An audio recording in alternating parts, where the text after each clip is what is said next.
ታላቅ ታሪክና ገናና ስልጣኔ ያላት ኢትዮጵያም የቀይ ባህር በሯን ማጣቷ የሚያስቆጭ ታሪካዊ ስህተት ከመሆኑም በላይ በዓለም አቀፍ ደረጃ የሚገባትን ፖለቲካዊና ኢኮኖሚያዊ ተሰሚነት እንድታጣ ካደረጓት ትልልቅ አጋጣሚዎች አንዱ ነው።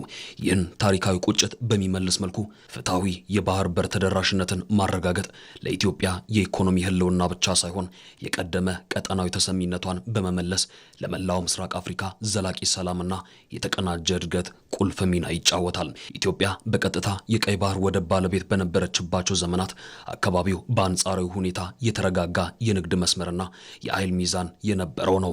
ሆኖም በ19ኛውና በ20ኛው ክፍለ ዘመን የተከሰቱ ጂኦፖለቲካዊ ክስተቶች ሀገሪቱን ወደብ አልባ በማድረጋቸው ቀጠናው ላይ ትልቅ የደህንነትና የኢኮኖሚ ክፍተት ፈጥረዋል። ታዲያ የታሪክ ስህተቶች የፈጠሩትን ኢኮኖሚያዊና ጂኦፖለቲካዊ ክፍተት በመሙላት ታሪካዊ ፍትህን ማረጋገጥ በቀጠናው ላይ የረጅም ጊዜ መረጋጋት ለማምጣት የኢትዮጵያ የባህር በር ባለቤት መሆን የግድ ነው።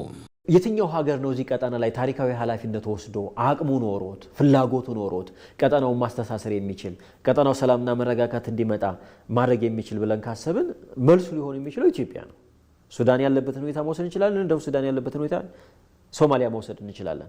ኬንያ የተሻለ ሊሆን ይችላል። ኬንያ ደግሞ ሌላ የራሱ የሆነ ብዙ ችግሮች አሉበት። እንደ ኢትዮጵያ ታሪካዊ ኃላፊነት ተሰምቶት እዚህ ቀጠና ላይ ከፍተኛ ሚና ሲጫወት የመጣ ሀገር አይደለም።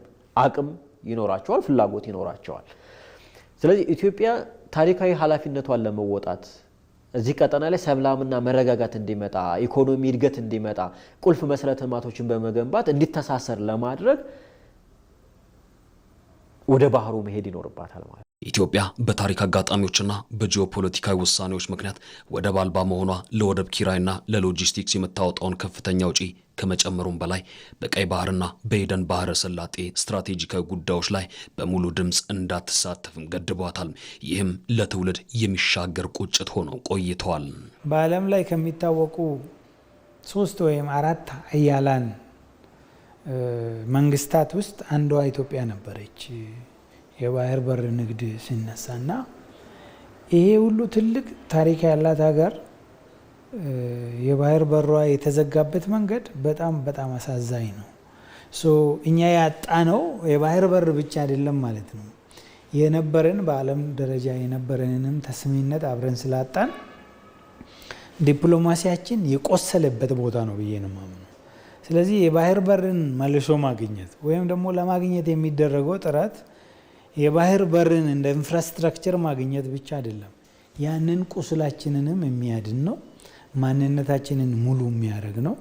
ያ ደግሞ ሲሆን በዓለም ላይ የሚኖረን ቦታ የሚኖረን ተሰሚነት የኛን ነገር በዲፕሎማሲያዊ መንገድ መልሰን የማግኘት አቅማችንንም ለዓለም አውጥቶ የሚያሳይ ስለሆነ አይ ቲንክ በእጅጉ ቦታችንን የሚያሻሽል ቢያንስ ወደ ነበርንበት ቦታ የሚመልሰን ነው ብዬ ነው የማምነው። ተፈጥሯዊ የባህር በሯን ሳታጣ ብትቀጥል ኖሮ ዛሬ ለወደብ ኪራይ የምታወጣው በቢሊዮን የሚቆጠር ዶላር ለአካባቢው የተቀናጀ መሰረተ ልማትና የንግድ ትስስር ይውል ነበር። ይሁንና አሁንም ቢሆን ኢትዮጵያ ይህን የባህር በር ብታገኝ ለቀጠናዊ ልማትና ትስስር ከፍተኛ ፋይዳ አለው። ጥያቄዋም የኃይል አማራጭን ሳይሆን የጋራ እድገትና የመደመር ፍልስፍናን መሰረት ያደረገ በመሆኑም በዓለም አቀፍ ደረጃ ተደማጭነቷን ከፍ አድርጓል።